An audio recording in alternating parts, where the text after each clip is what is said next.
like being a girl. I wasn't raised as a feminist.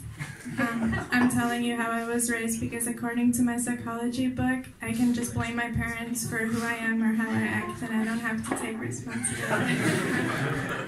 But I wasn't raised as a feminist, but I wasn't raised as sexist either. My dad kind of just told me that I can achieve anything I set my mind to as long as I try hard enough.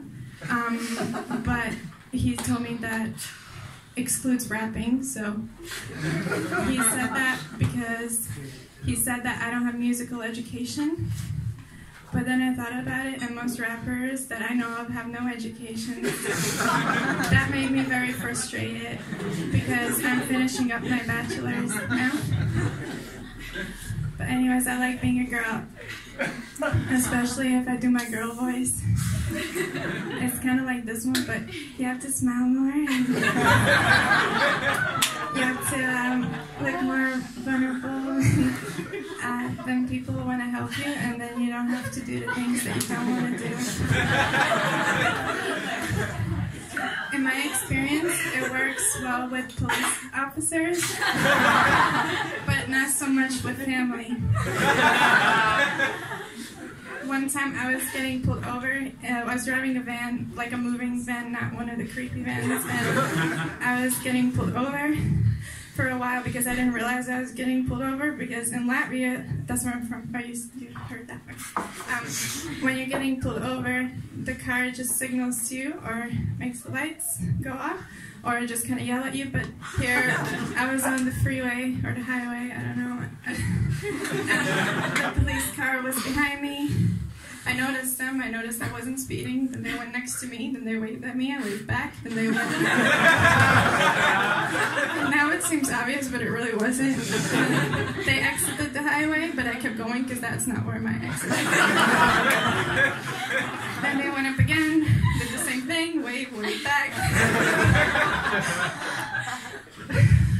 It sounds super, yeah, well, anyways, that happened for like 20 minutes. Then I had to take my exit, and they took that one as well. They took every single one. And then they just like broke right in front of me, and then the police officer got out of the car and he started screaming at me in Dutch, and I was like, sorry, and he was like, you don't have your lights on. And I was like, oh, I'm sorry. It's just that my car back home turns the lights on automatically. I didn't know that. Is there like a button? And then he was like, but, oh, you didn't know.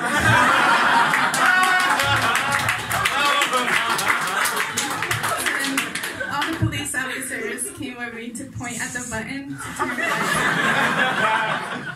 So if anybody has a van, I can show you where to turn the lights on. But yeah, I tried the voice once when I didn't want to do the dishes to my brother, but he just said I was a dumb bitch. Anyways, I became a teacher this year, and it made me way more responsible and organized, but also made me realize and understand why my mom, who's a teacher, has depression.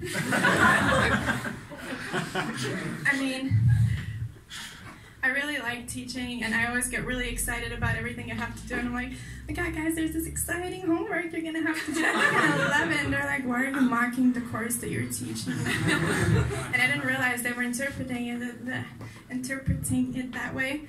So I asked for more feedback, and they were like, nah, you're just cool, you know, you're so chill, like anything goes, like all kind of jokes. And I was like, well, there's this code of conduct that I have to follow, so well, what kind of jokes do you mean? And they're like, yeah, if we say anything that's like dumb and racist. And I was like, oh, fuck. Like, I don't want to be the killjoy, like, not, like, you know, cool racist like the kids, but I was like, racist stuff isn't optimal, you know, because I'm not a racist.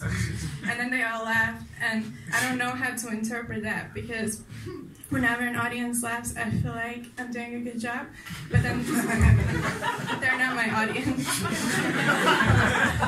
They're my students, and I give them grades, so what if they don't think I'm funny at all? But being a comedian and a teacher at the same time has its benefits. Like, I get more opportunities. Like, recently I think I kind of got offered like a tutoring thing. Anyways, one of my students saw one of my sets, and I was like, oh, which one? he's like, oh, I don't know. And I'm like, that's weird. Of course you know. What was I talking about? He's like, you're kind of talking about how you wanted to become a slut.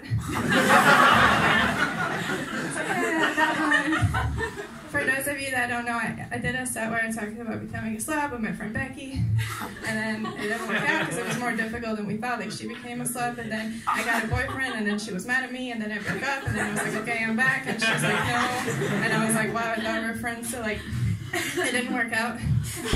Anyways, I was like, oh, you saw that, so well, see you on Monday. But then he was like, how much of that set was true? And have you ever thought about keeping me after class? And I was like, it's not high school, like there's no detention. Unless he means tutoring, in which case I'm down. Like, I mean, I can always tutor after school, like, I don't mind. So I was like, well, all of the set was true, but if you want any after-school activities, you have to pay me. So it's like, oh, dope. How much and for what exactly? I was like, I don't know, like the minimum wage. Like, I'm not a professional. It depends if you want to do it individually or in group. Like, and then he said he'll ask his friends.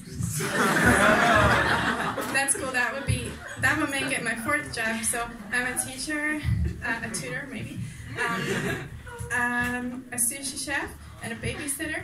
And sometimes people ask me how I got so many jobs, and I have a few tips. So first tip, you have to be Eastern European and then move to a different country, and then your genetics will kick in and you're going to want to get all the jobs, the people that live in the country.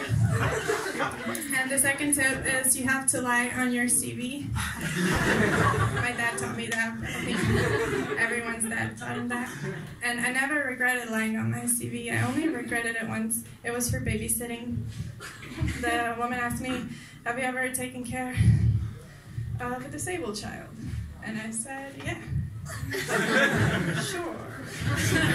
Hand it over. But she didn't know that. I really thought I was going to get caught because I had never babysat anyone. I mean, I've taken care of my dad when he's drunk, but it's not really the same, but I thought I could just wing it.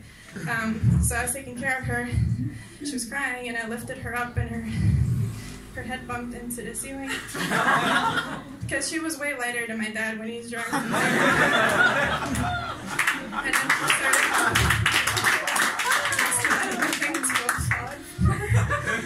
And she started crying more. And then I thought, oh fuck, I'm caught. But I was like, she can't really tell her mom.